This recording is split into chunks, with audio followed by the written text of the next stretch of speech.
Hello বন্ধুরা, আনন্দ পাঠের পক্ষ থেকে সকলকে স্বাগত। ধারাবাহিকভাবে স্বামী বিবেকানন্দের সুয়েজ খালে হাঙর শিকার প্রবন্ধটির যে আলোচনা চলছে, আজ তার তৃতীয় ও শেষ পর্ব। এই প্রবন্ধটি ওয়েস্ট বেঙ্গল বোর্ড এবং সিবিএসই বোর্ডের একাদশ শ্রেণীর পাঠ্যসূচির অন্তর্ভুক্ত। প্রবন্ধটির পাঠ ও বিস্তারিত এবং যথাযথ ব্যাখ্যা দেওয়া হচ্ছে এই আলোচনার মধ্যে।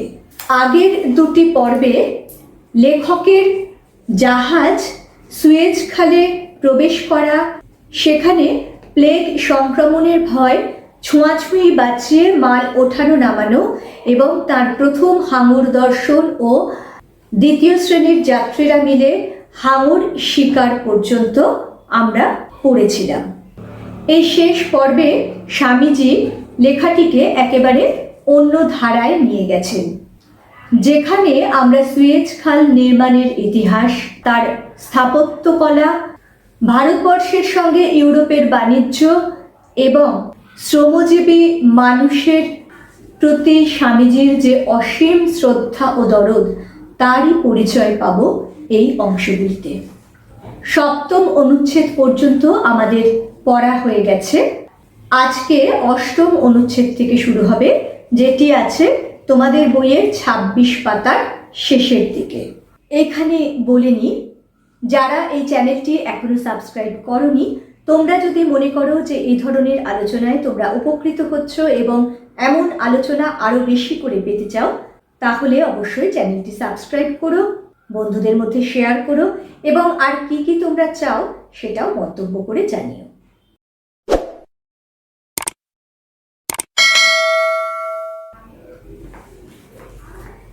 এই সুয়েজ খাল খাত স্থাপত্যের এক অদ্ভুত নিদর্শন।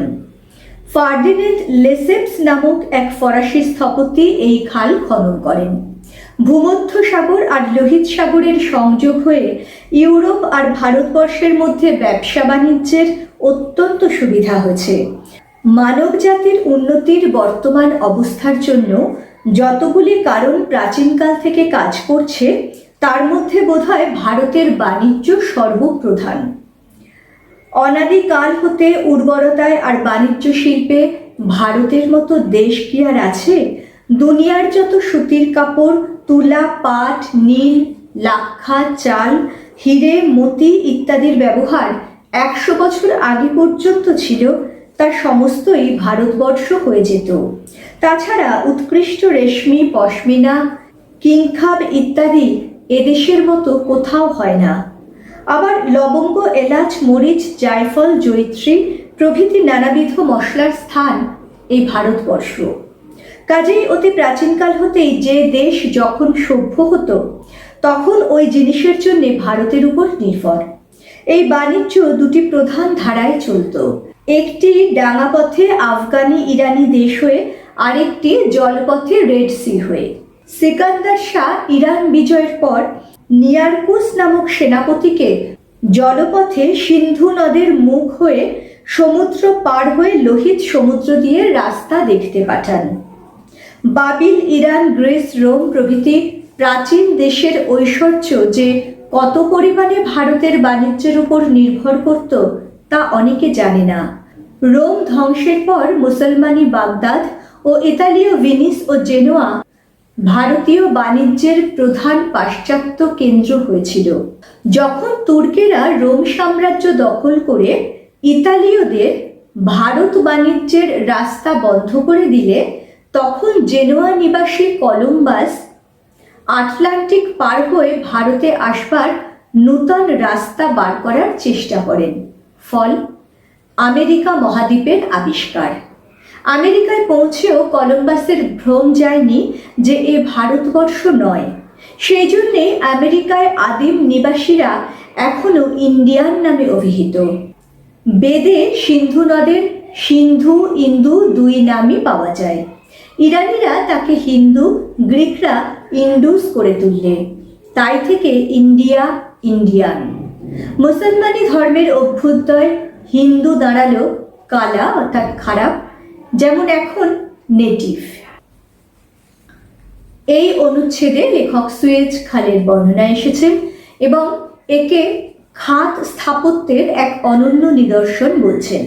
তার অত্যন্ত যুক্তিসঙ্গত কারণ রয়েছে, যেটা আমরা একেবারে শেষ অনুচ্ছেদে খুব বিস্তারিতভাবে পাবো এবং আলোচনা করব। এইখানে আমরা জানতে পারি যে একজন ফরাসি স্থপতি ফার্ডিনেন্ড লেসেপস এই খালটি খনন করান। এইগুলি কিন্তু খুব ইম্পর্টেন্ট তোমাদের এসএকিউ প্রশ্নের জন্যও এবং বড় প্রশ্নের ক্ষেত্রেও।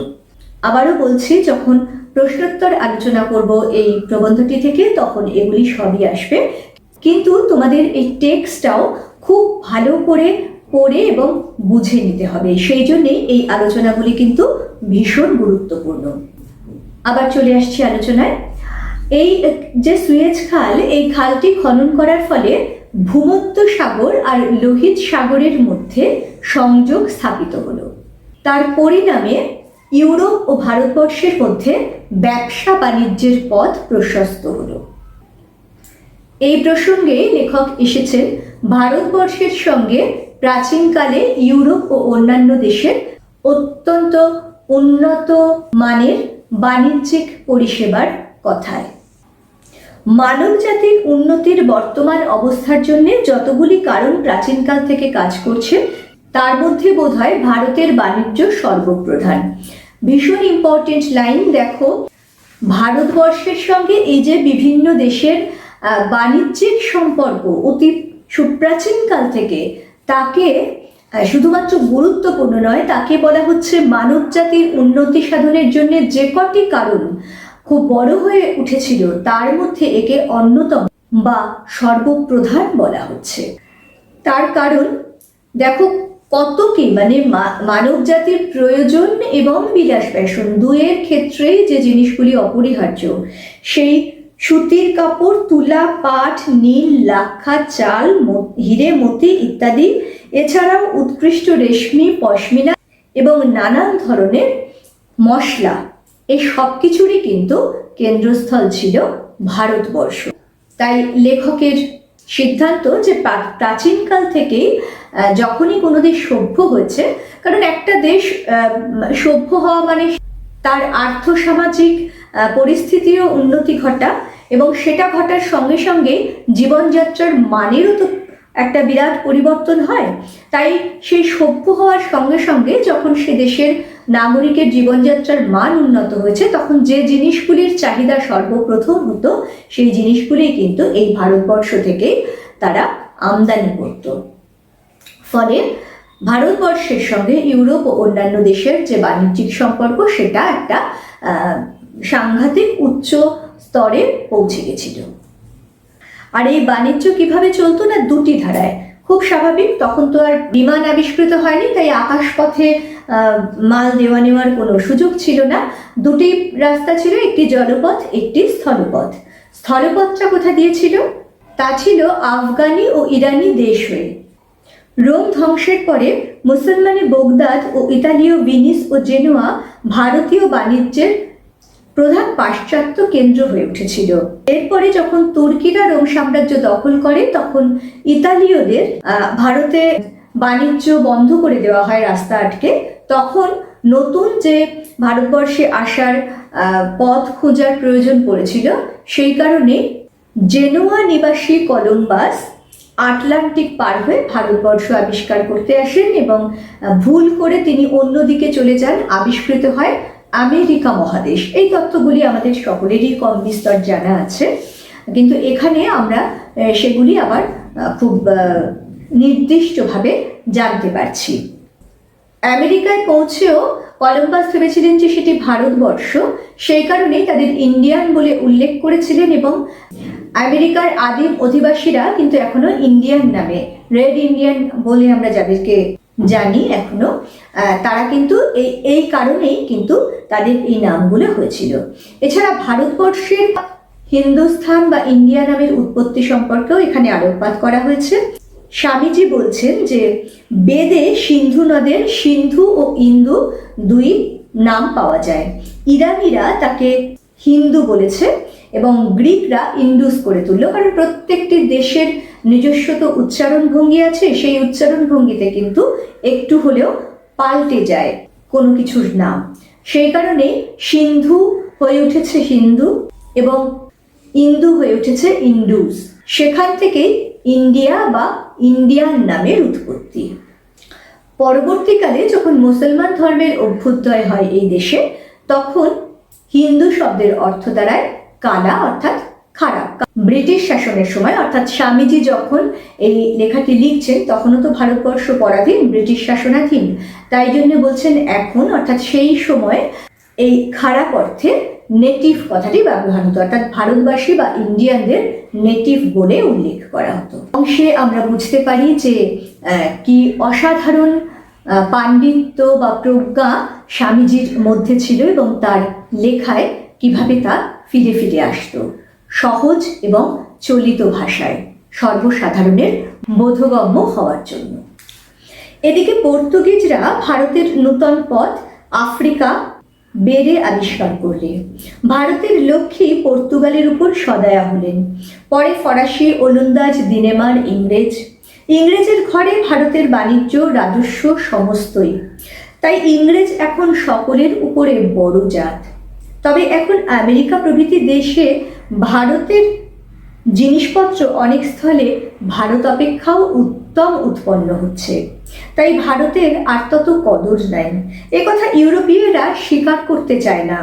ভারত নেটিভ পূর্ণ, ভারত যে তাদের ধন সভ্যতার প্রধান সহায় ও সম্বল, সে কথা মানতে চায় না, বুঝতেও চায় না। আমরাও বোঝাতে কি ছাড়ব? ভেবে দেখো কথাটা কি। ওই যারা চাষা ভূষা তাঁতি জোলা ভারতের নগণ্য মনুষ্য, বিজাতি বিজিত স্বজাতি নিন্দিত ছোট জাত, তারাই আবহ মান কাল নীরবে কাজ করে যাচ্ছে। তাদের পরিশ্রমের ফলও তারা পাচ্ছে না, কিন্তু ধীরে ধীরে প্রাকৃতিক নিয়মে দুনিয়াময় কত পরিবর্তন হয়ে যাচ্ছে। দেশ সভ্যতা প্রাধান্য ওলট পালট হয়ে যাচ্ছে। এই অংশে লেখকের ভারতের ইতিহাস বর্ণনা করার সঙ্গে সঙ্গে একদিকে যেমন একটা গর্বের আভাস পাওয়া যায়, অপরদিকে কিন্তু প্রচণ্ড ক্ষোভ এবং আক্ষেপেরও পরিচয় পাই আমরা। প্রাচীনকালে ভারতবর্ষকে লুট করেই বিভিন্ন দেশ সমৃদ্ধ হয়েছে এবং বিভিন্ন দেশে বিশেষত ইউরোপ যে আজ উন্নতির চরম সীমায় পৌঁছেছে, তার পিছনে যে ভারতবর্ষের অবদান অনেকখানি, সে কথা না তারা জানতে চায়, না বুঝতে চায়, না আমরাও নিজেরাই নিজেদের এই গর্বকে খুব ভালো করে জানি বা বুঝি। এই যে অস্বীকৃতি, এই যে অবহেলা, এটা কিন্তু ভারতের পক্ষে চরম গ্লানির। এর পরেই এসেছে শ্রমজীবী মানুষের প্রতি চিরকাল যে অন্যায়, যে অবিচার হয়ে আসছে, তারই যন্ত্রণা যেন ছত্রে ছত্রে ফুটিয়ে তুলেছেন লেখক। তার পরিব্রাজক গ্রন্থের অন্যান্য রচনার মতোই অনিবার্যভাবে যেমন যে কোনো প্রসঙ্গেই চলে এসেছে ভারতবর্ষের কথা, তেমনি এই যে অংশটুকু, যেটুকু আমরা শেষটুকু যে পড়লাম শ্রমজীবী মানুষের কথা এবং এখন যে অনুচ্ছেদটি পড়ব, সেখানে আমরা অনেকখানি তার শূদ্র জাগরণ নামে যে লেখাটি, তার সঙ্গে মিল খুঁজে পাব। তিনি বলছেন, হে ভারতের শ্রমজীবী, তোমার নীরব অনবরত নিন্দিত পরিশ্রমের ফলস্বরূপ বাবিল, Iran, Alexandria, Greece, Rome, Venice, Genoa, Baghdad, Samarkand, Spain, Portugal, ফরাসি, দিনেমার, ওলন্দাজ ও ইংরেজের ক্রমান্বয়ে আধিপত্য আর ঐশ্বর্য। আর তুমি কে ভাবে এ কথা? স্বামীজি, তোমাদের পিতৃপুরুষ দুখানা দর্শন লিখেছেন, 10খানা কাব্য বানিয়েছেন, 10টা মন্দির বানিয়েছেন। তোমাদের ডাকের চোটে গগন ফাটছে, আর যাদের রুধির স্রাবে মনুষ্য জাতির যা কিছু উন্নতি, তাদের গুণগান কে করে? লোকজয়ী ধর্মবীর, রণবীর, কাব্যবীর সকলের চোখের উপর, সকলের পূজ্য। কিন্তু কেউ যেখানে দেখে না, কেউ যেখানে একটা বাহবা দেয় না, যেখানে সকলে ঘৃণা করে, সেখানে বাস করে অপার সহিষ্ণুতা, অনন্ত প্রীতি ও নির্ভীক কার্যকারিতা। আমাদের গরিবরা ঘর দুয়ারে দিনরাত যে মুখ বুজে কর্তব্য করে যাচ্ছে, তাতে কি বীরত্ব নাই? বড় কাজ হাতে এলে অনেকেই বীর হয়। 10,000 লোকের বাহবার সামনে কাপুরুষও অক্লেশে প্রাণ দেয়, ঘোর স্বার্থপরও নিষ্কাম হয়। কিন্তু অতি ক্ষুদ্র কার্যে সকলের অজান্তেও যিনি সেই নিঃস্বার্থতা, কর্তব্যপরায়ণতা দেখান, তিনিই ধন্য। সে তোমরা, ভারতের চিরপদদলিত শ্রমজীবী, তোমাদের প্রণাম করি। এই যে সবার নিচে সবার পিছে পড়ে থাকা ভারতবর্ষের অগণিত অবহেলিত শ্রমজীবী মানুষ, তাদের প্রতি কি অসীম শ্রদ্ধা, মমত্ব ও আত্মিকতা ফুটে উঠেছে এই অংশটুকুর মধ্যে। দেখো কি সুন্দরভাবে মানব চরিত্রের একটা অত্যন্ত সত্য নিদারুণ বৈশিষ্ট্যকে তুলে ধরেছেন স্বামীজি, যে যারা বিরাট বিরাট কাজ করছেন, হয়তো অনেক মহৎ কাজও করছেন, যারা তার জন্য দেশ বিদেশে বিখ্যাত হয়েছেন, তাদের কিন্তু সেই মহত্বের পেছনে একটা প্রচণ্ড রকমের খ্যাতি, একটা স্বীকৃতি, তাদের এই বাহবা পাওয়ার যে একটা ভীষণ আকাঙ্ক্ষা, সেই আকাঙ্ক্ষা কিন্তু মানুষকে দিয়ে অনেক বড় কাজ করিয়ে নেয়, যেটা খুবই স্বাভাবিক।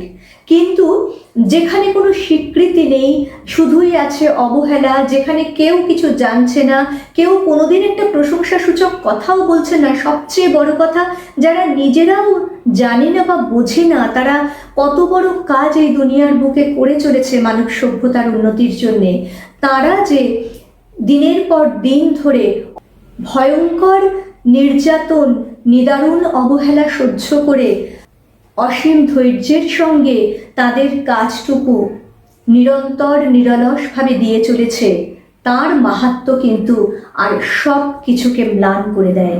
তাই স্বামীজি বলছেন যে তাদের পিতৃপুরুষ হয়তো অনেক বড় বড় কাব্য দর্শন রচনা করেছেন, অনেক বড় বড় স্থাপত্যের নিদর্শন রেখেছেন, কিন্তু তাদের থেকেও অনেক বেশি মাহাত্ম্য, অনেক বেশি গুরুত্ব এই শ্রমজীবী মানুষদের প্রত্যেক দিনের এই শ্রমের ফসল। তাই তিনি আন্তরিকভাবে সশ্রদ্ধ চিত্তে তাদেরকে প্রণাম জানিয়েছেন। খুব ইম্পর্টেন্ট এই প্যারাটুকু এবং শিক্ষণীয় বটে আমাদের সকলের কাছে, বিশেষ করে তোমরা যারা এখনো ছোট আছো, তোমাদেরও চরিত্র গঠনের ক্ষেত্রে। এরপর লেখক আবার ফিরে এসেছেন সুয়েজ খাল প্রসঙ্গে। এই সুয়েজ খালও অতি প্রাচীন জিনিস।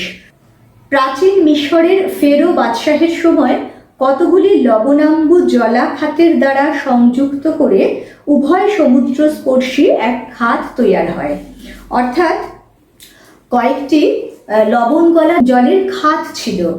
সেই খাতগুলিকে আরো গভীরভাবে খনন করে দুদিকের দুই সমুদ্রের সঙ্গে মিশিয়ে দেওয়া হয়েছে। তার একদিকে রেড সি, একদিকে ভূমধ্যসাগর, যেটা আমরা আগেই জেনেছি। মিশরে রোম সাম্রাজ্যের শাসনকালের মধ্যেও ওই খাত মুক্ত রাখবার চেষ্টা হয়।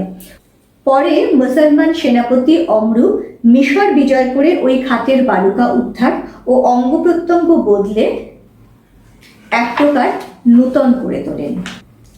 তারপর বড় কেউ কিছু করেননি। তুরস্ক সুলতানের প্রতিনিধি মিশর খেদির ইসমাইল ফরাসিদের পরামর্শে অধিকাংশ ফরাসি অর্থে এই খাত খনন করান। এ খালের মুশকিল হচ্ছে যে মরুভূমির মধ্যে দিয়ে যাবার দরুন পুনঃ পুনঃ বালিতে ভরে যায়। এই খাতের মধ্যে বড় বাণিজ্য জাহাজ একখানি একবারে যেতে পারে। শুনেছি যে অতি বৃহৎ রণতরী বা বাণিজ্য জাহাজ একেবারেই যেতে পারে না। এখন একখানি জাহাজ যাচ্ছে, আরও একখানি আসছে, এই দুয়ের মধ্যে সংঘাত উপস্থিত হতে পারে। এই জন্যে সমস্ত খালটি কতগুলি ভাগে বিভক্ত করা হয়েছে এবং প্রত্যেক ভাগের দুই মুখে কতকটা স্থান এমনভাবে প্রশস্ত করে দেওয়া আছে যাতে 2-3খানি জাহাজ একত্র থাকতে পারে।